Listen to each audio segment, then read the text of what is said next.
Pemirsa, di segmen kemuliaan Ramadan kali ini kami masih akan mengajak Anda menyusuri kejayaan Islam di Provinsi Banten.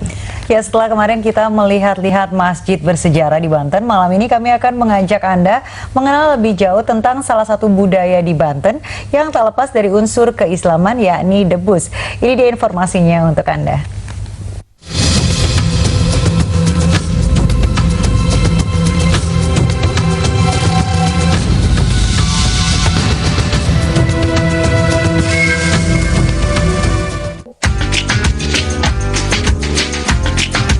Islam di Banten tidak hanya mempengaruhi nilai dan pemahaman tentang agama saja yang dipegang teguh masyarakat Banten hingga kini.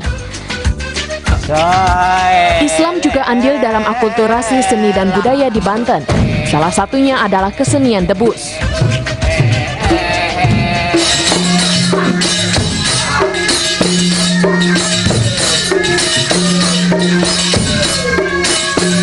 Debus adalah kesenian di Banten yang identik dengan pencak silat dan kekebalan tubuh para jawaranya.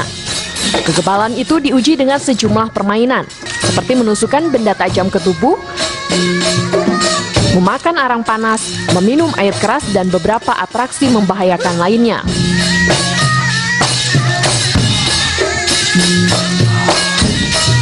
Debus diyakini ada sejak zaman Kesultanan Maulana Hasanuddin di awal abad ke-16. Seni kekebalan tubuh ini dahulu digunakan sebagai media untuk menyebarkan Islam. Di masa kepemimpinan Sultan Ageng Tirtayasa, debus menjadi alat propaganda untuk memompa semangat perjuangan rakyat Banten dalam melawan penjajah. Setelah diberikan amalan, suruh dihafal. Setelah dihafal, dia sambil melakukan puasa dan sambil diwirid. Nah, dengan diwirid, kita harus melakukan tezkis. Apakah itu dari silatnya, apakah itu dari sambil menjalankan melakukan ilmu-ilmu yang dilakukan dari warisan para ulama dahulu ya. Artinya bahwa ilmu debus itu sejarahnya dari Islam, dari Al-Quran.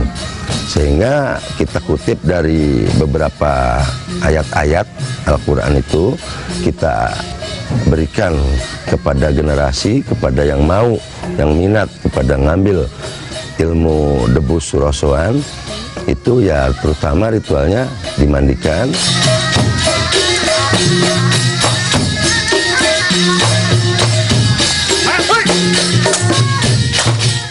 Ada sejumlah cerita sejarah yang diyakini masyarakat Banten sebagai asal muasal kesenian debus.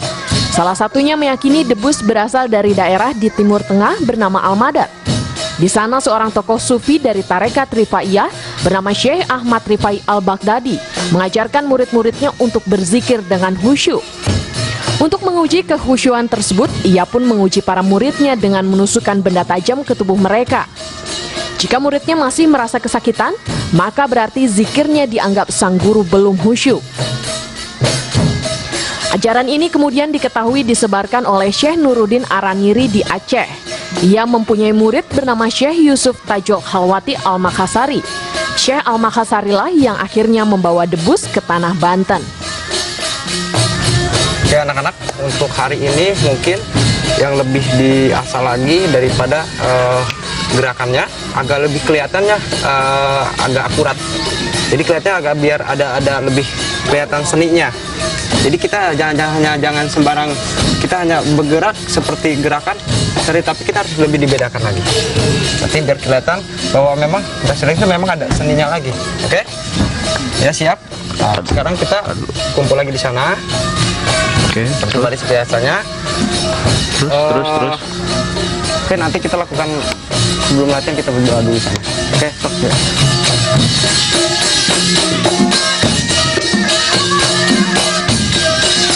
Sampai saat ini, ajaran Islam yang terus dilakukan seorang jawara untuk mendapatkan ilmu kebal adalah dengan mengamalkan puasa selama 40 hari untuk satu tingkatan ilmu.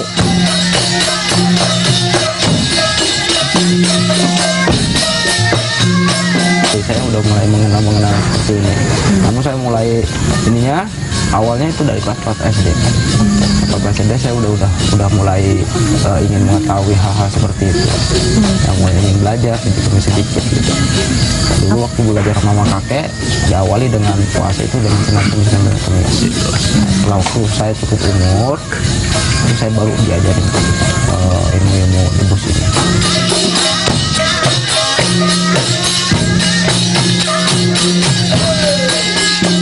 Mereka juga diwajibkan berzikir, membaca amalan surat dari Al-Quran, dan menjauhi perbuatan maksiat yang dilarang agama.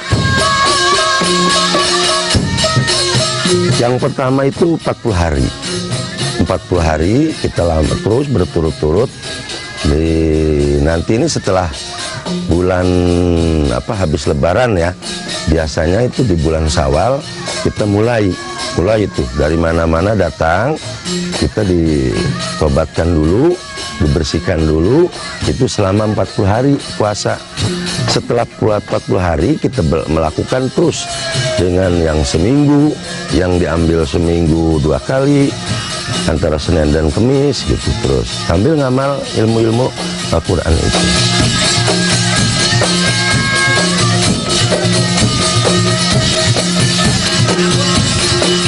Kesenian debus dalam setiap pertunjukannya terdiri dari jawara atau pemain debus, waditra atau musik pengiring. Kelompok debus Surosowan merupakan yang tertua di Banten. Bertempat di Kecamatan Walantaka, mereka punya sepasang terbang semacam gong dari zaman Kesultanan di abad ke-16.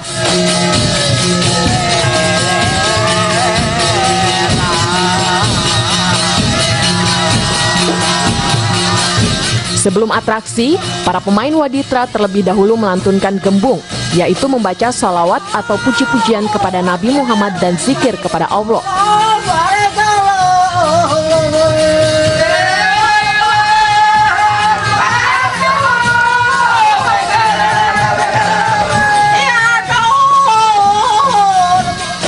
Kemudian mereka melantunkan beluk, yaitu nyanyian zikir dengan suara keras melengking, bersahut-sahutan dengan iringan tetabuhan.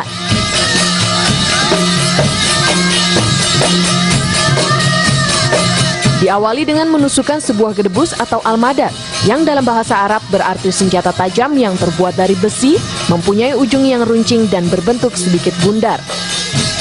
Seorang jawara debus dilarang menyombongkan kemampuannya.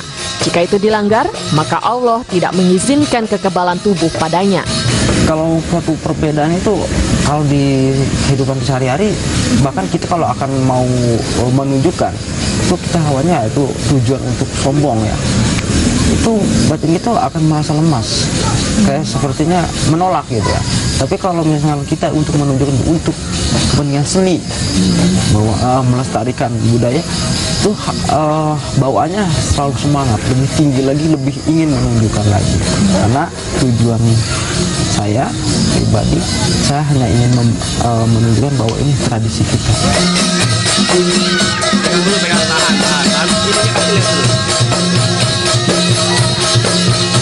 Di Banten, debus kini lebih ditonjolkan sebagai seni tari dan seni bela diri. Kesenian debus kini lebih sering dipertontonkan dalam upacara adat dan pergelaran seni serta budaya. Debus Banten pun telah tersohor hingga mancanegara.